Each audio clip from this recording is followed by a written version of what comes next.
A Rússia está perdendo a guerra, não apenas no campo de batalha, mas no banco, atrás das linhas de frente. A máquina de guerra de Putin está se desintegrando devido às sanções que estão esmagando a economia e esgotando o dinheiro. Não importa quantos mísseis ele dispare, há um inimigo que não pode derrotar: a matemática. A economia russa enfrenta mais que uma desaceleração, é uma bomba relógio prestes a explodir. Quando você vir os números, entenderá por que a Rússia nunca poderá vencer essa guerra. Vamos revelar o desastre econômico que está despedaçando o Kremlin de dentro para fora. A Sovcomflot, maior empresa de navegação russa, divulgou recentemente seu relatório de ganhos do primeiro trimestre de 2025. Os números são devastadores, um prejuízo de 393 milhões de dólares. Isso pode não parecer catastrófico à primeira vista, mas é. Apenas um ano antes, no primeiro trimestre de 2024, a mesma empresa registrou um lucro de 216 milhões em suas operações. Isso é uma variação de mais de $500 milhão em apenas 12 meses, de lucros saudáveis para perdas massivas. Isso seria problemático para qualquer empresa, independente do tamanho. Isso não é uma startup em dificuldades, mas a principal empresa de navegação da Rússia, teoricamente protegida dos piores efeitos das sanções. Mas a Sovcomflot não é uma exceção, é uma prévia do que está acontecendo em toda a economia da Rússia. Para entender exatamente por que estamos olhando para a Sovcomflot, você precisa entender a natureza das sanções ocidentais à Rússia. As sanções impedem a Rússia de exportar petróleo e gás usando rotas marítimas e portos europeus.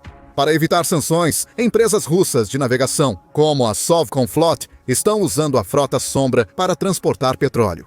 Esses navios petroleiros antigos com bandeiras estrangeiras evitam controles e rotas tradicionais de navegação, ou usam uma série complexa de contratos para esconder o fato de que o petróleo está vindo da Rússia em primeiro lugar. A frota sombria, que se estima conter cerca de 10% de todos os navios petroleiros do mundo, tem sido crucial para manter a economia da Rússia à tona. No entanto, os próprios navios precisam fazer viagens significativamente mais longas, ou os contratos envolvidos pagam menos do que o transporte legal devido aos riscos inerentes. A falta de contratos viáveis e a mudança para maneiras menos econômicas de exportar produtos significa que empresas como a Sovcomflot continuarão sendo afetadas pelas sanções ocidentais, que tendem a se expandir com o tempo.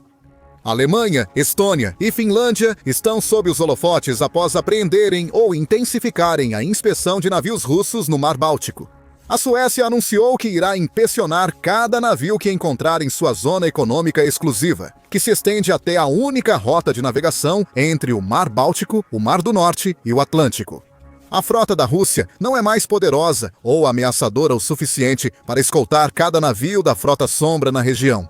A guerra econômica entre a União Europeia e a Rússia é prejudicada pelo fato de alguns países europeus ainda importarem combustíveis fósseis russos. Alguns membros gastam mais com petróleo e gás russo do que o prometido à Ucrânia. No entanto, o sentimento crescente na Europa é de que precisa se tornar energeticamente independente, ou mudar seus principais importadores para os Estados Unidos da América Noruega e outros países não afiliados à Rússia ou Brasil, Rússia, Índia, China e África do Sul, além de aumentar as sanções, visando diminuir essa fonte de receita. O Centro de Pesquisa em Energia e Ar Limpo delineou isso. Aumentar as sanções evoluiu de uma ferramenta de política para uma necessidade prática, e essa persistência é a chave para um impacto real. Globalmente, a receita de exportação de combustíveis fósseis da Rússia caiu cerca de 33% desde fevereiro de 2022, com tendências de curto prazo indicando perdas crescentes. Com muito poucas opções de voltar aos níveis de 2024, quanto mais aos níveis pré-guerra.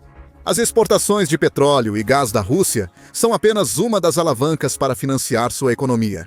Contudo, logo fica claro que todas as outras alavancas conduzem à ruína. Putin enfrenta o que economistas chamam de trindade impossível. 3 objetivos incompatíveis. Primeiro, manter a máquina de guerra funcionando em capacidade máxima. Segundo, manter uma economia doméstica funcional. E terceiro, evitar o colapso econômico. Enquanto os 2 últimos objetivos são relativamente fáceis de serem alcançados em conjunto. Para países sem guerras ou corrupção excessiva, a Rússia precisaria sacrificar sua capacidade de financiar seu exército e a pesquisa e desenvolvimento de armas. Putin aparentemente escolheu o primeiro objetivo em detrimento dos outros dois. Isso é demonstrado pela Rússia, dedicando cerca de 40% de todo o seu orçamento federal para gastos com defesa. Um terço disso é oculto do público e classificado como ultra-secreto. Para comparar, mesmo durante a Segunda Guerra Mundial, os Estados Unidos da América, a maior economia do mundo, atingiram o pico de cerca de 37% em gastos militares. E isso foi durante um conflito global existencial com condições claras de vitória. Já a Rússia gasta recursos em níveis da Segunda Guerra Mundial em um conflito regional sem medidas claras de vitória, além do controle total sobre a Ucrânia ou sua rendição. Ainda pior, a Rússia teve um progresso insignificante em direção a esses objetivos ambíguos nos últimos 2 ou 3 anos de guerra, mas aqui é onde fica verdadeiramente insano. As empresas russas não estão operando sob condições normais de mercado, mas sim sob o que só pode ser descrito como socialismo de guerra. O Kremlin está obrigando empresas privadas a manter a produção com preços determinados pelo governo, desconsiderando a lucratividade.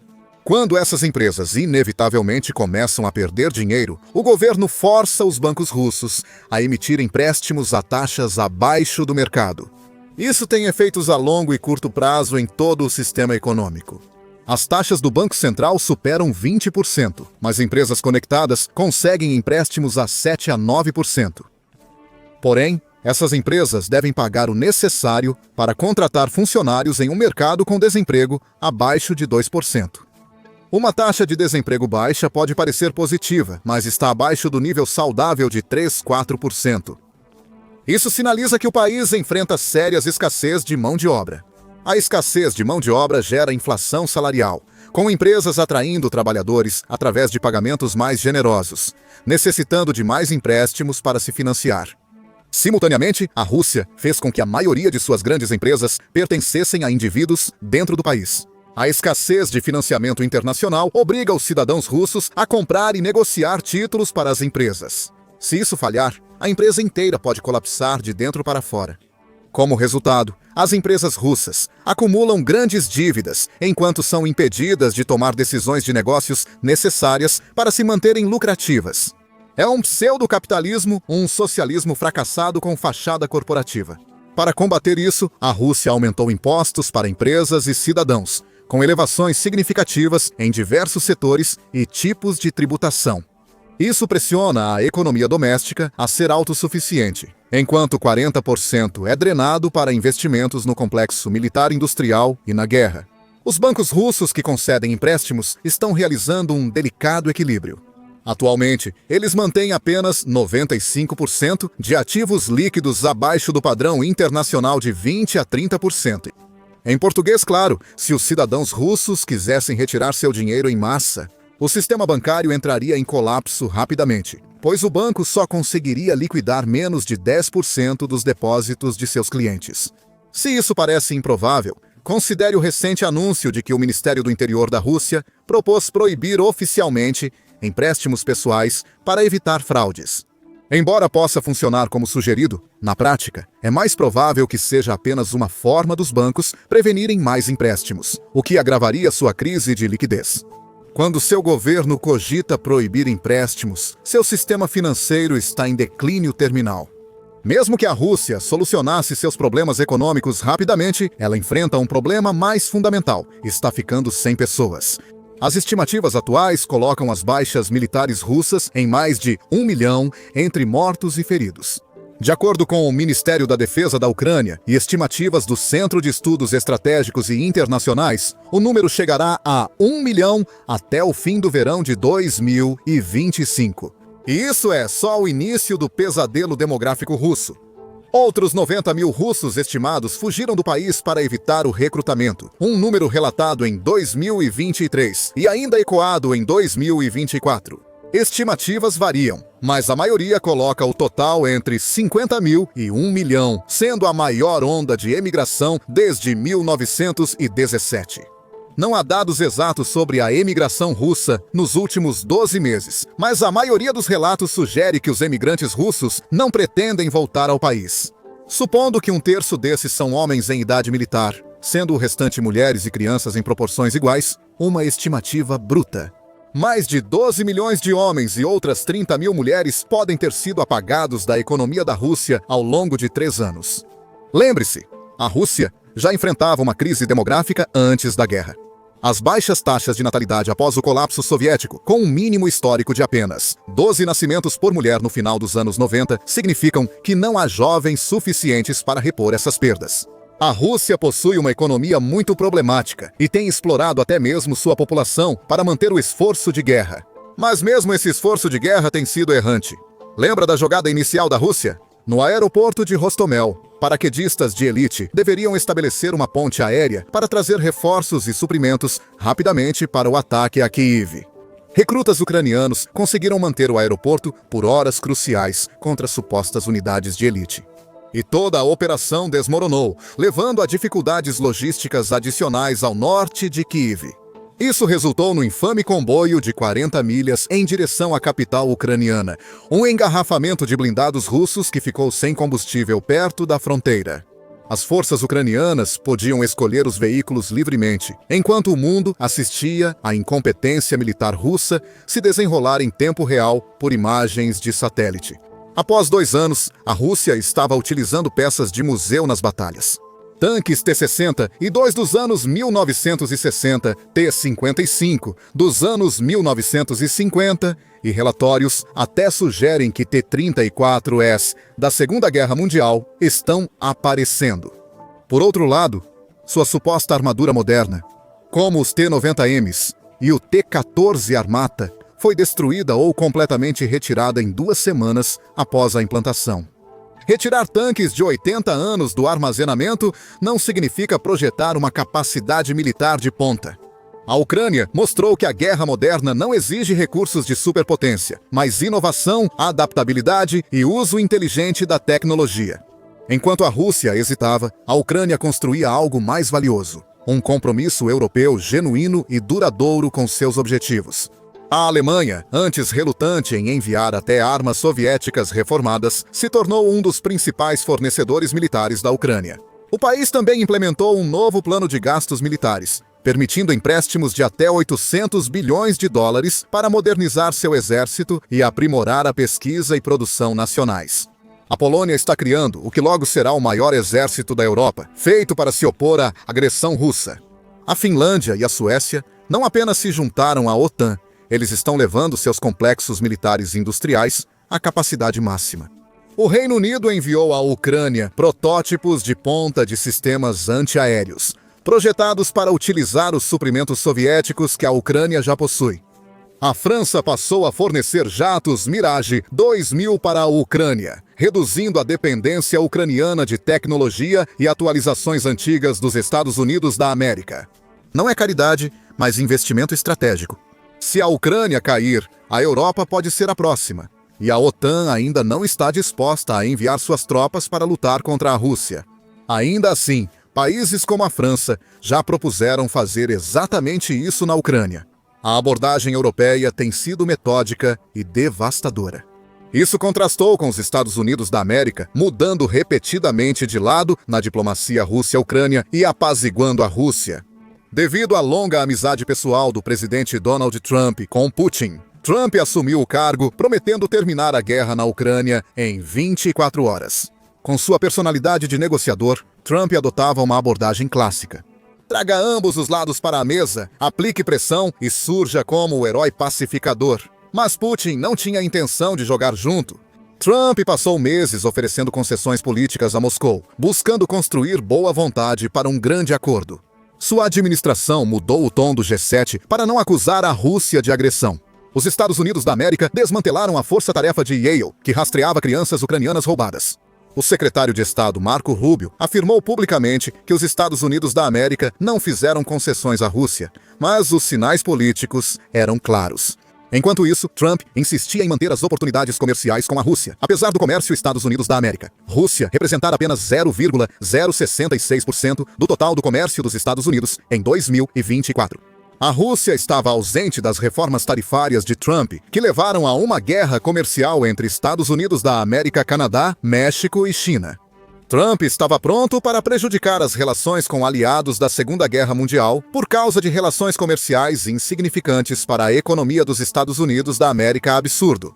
A estratégia de apaziguamento de Trump fracassou espetacularmente em ambos os lados.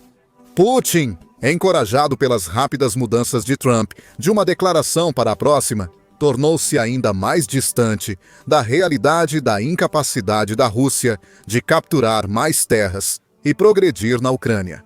Funcionários russos começaram a fazer demandas territoriais ultrajantes, mencionando as fronteiras naturais da antiga União Soviética e do Império Russo, que incluiriam os estados bálticos. Assessores jurídicos de Putin alegam que a dissolução da União Soviética não foi legal. Assim, a Rússia reivindicava vastos territórios pela Europa Oriental. Quanto mais Trump oferecia, mais Putin exigia. As negociações em Istambul, que deveriam estabelecer um cessar-fogo duradouro, não avançaram. As negociações diretas com o presidente ucraniano, Volodymyr Zelensky, falharam. Com planos de meses de acordos de minerais entre os Estados Unidos da América e a Ucrânia sendo reescritos diariamente. Como a Ucrânia se recusou a ceder seus recursos gratuitamente, Putin rejeitou todas as propostas de cessar-fogo, violando até tréguas humanitárias limitadas, como a Trégua da Páscoa, enviando milhares de drones e mísseis ao país. A Ucrânia revidou os ataques, e a Rússia alegou ser a parte prejudicada, tentando se aproximar das negociações sem ações reais para apoiar isso. Trump finalmente entendeu o que os líderes europeus já sabiam. Putin vê concessões como fraqueza, não como boa vontade. Porém, ao invés de alterar seu discurso e adotar uma abordagem alinhada com a OTAN, os Estados Unidos da América abandonaram as negociações Rússia-Ucrânia e focaram no vespeiro. Esse é o Oriente Médio, onde a Rússia também está envolvida, mesmo que indiretamente. A abordagem diplomática de Trump foi considerada transacional e orientada para os negócios, usando a economia em vez da geopolítica para resolver detalhes com repercussões de longo prazo para os governos. Seu estilo era pressionar ao máximo a outra parte para se adiantar nas negociações, fechando um acordo onde ele sai vencedor. A geopolítica global não funciona da mesma maneira. As relações internacionais têm muitos mais componentes, e mudar um pode ter um efeito borboleta nos outros. Isso pode afetar negativamente a natureza do componente sendo quebrado. Ao mesmo tempo, os esforços do vice-presidente J.D. Vance para pintar a falta de progresso diplomático de Trump fizeram alguns críticos sugerirem que ele é surdo para o tom e moralmente errado.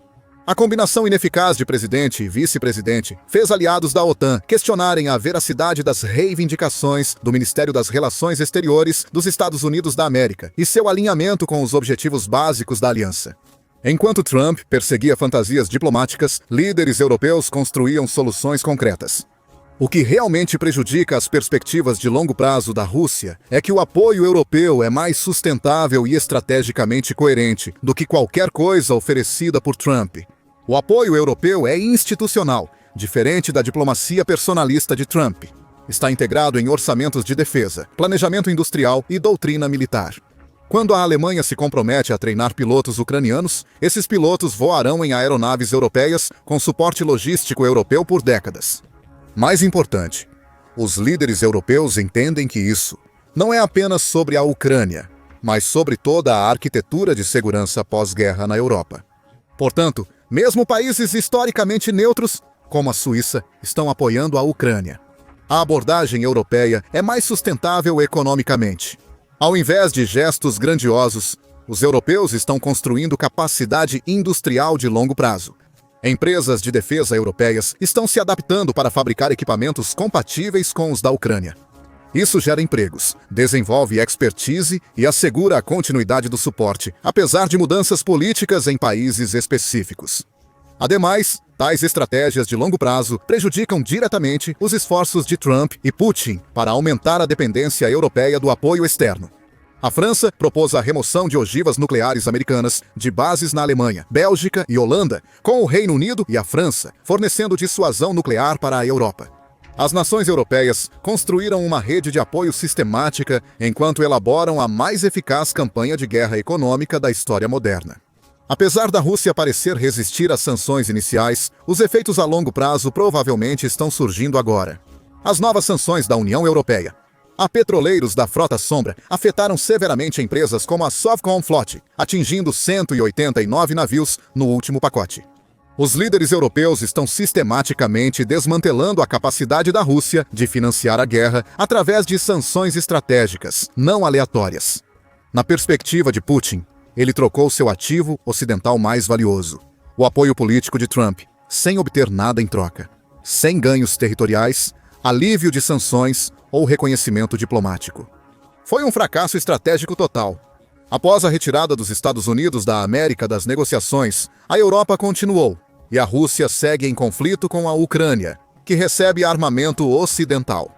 Isso nos leva ao dilema final de Putin, que piorou exponencialmente desde que perdeu Trump como um potencial aliado. Ele enfrenta 3 escolhas impossíveis, e sua posição estratégica piorou drasticamente. Putin poderia intensificar militarmente, possivelmente usando armas nucleares táticas. Porém, isso provocaria retaliação da OTAN e tornaria o território ucraniano inabitável, derrotando o propósito da invasão. Por outro lado, admitir a derrota provavelmente levaria ao colapso do regime de Putin, cuja legitimidade se baseia na projeção de força. Uma retirada humilhante da Ucrânia sinalizaria para a elite russa que Putin está acabado. Essa alternativa ficou mais arriscada, pois Putin não pode mais usar a pressão ocidental como desculpa digna para recuar. A opção final de negociação é onde a perda de Trump por Putin se torna mais prejudicial. A Ucrânia, com forte e sustentável apoio europeu, não tem motivos para ceder território após 3 anos de defesa bem-sucedida. A Rússia não aceita acordos que não legitimem seus ganhos territoriais. Mas, mais criticamente, Putin perdeu seu principal parceiro de negociação ocidental e não tem um caminho realista para melhores termos. A desistência de Trump das negociações de paz sinaliza a outros mediadores que Putin não é um parceiro confiável. Nenhum líder ocidental quer ser o próximo Trump a passar meses oferecendo concessões apenas para ser envergonhado pela intransigência de Putin. E lembre-se, a Rússia havia ocupado cerca de 18% da Ucrânia até o final de 2022. Em 2025, apenas aumentamos a porcentagem de vítimas em números decimais, enquanto a quantidade real se multiplica. Segundo a Forbes, a Rússia levaria cerca de 230 anos para ocupar completamente a Ucrânia. Isso exigiria cerca de 100 milhões de baixas russas contra uma população russa total de 144 milhões. A Rússia não tem tempo, dinheiro ou pessoal para uma ocupação completa. A única opção real é continuar enfraquecendo o exército ucraniano até que não haja mais nada para defender a Ucrânia. Mas a Europa tem cofres muito maiores e pode sustentar a economia da Ucrânia praticamente indefinidamente. Putin está preso, não pode vencer, desistir, negociar e não tem mais cobertura política ocidental para essas escolhas. Com Putin preso, a Rússia cairá independentemente da escolha que ele fizer, pois todas estão erradas. Isso difere do status quo atual. Para aprender como a Ucrânia mudou o rumo da guerra, inscreva-se no The Military Show para notícias e atualizações diárias. Obrigado por assistir.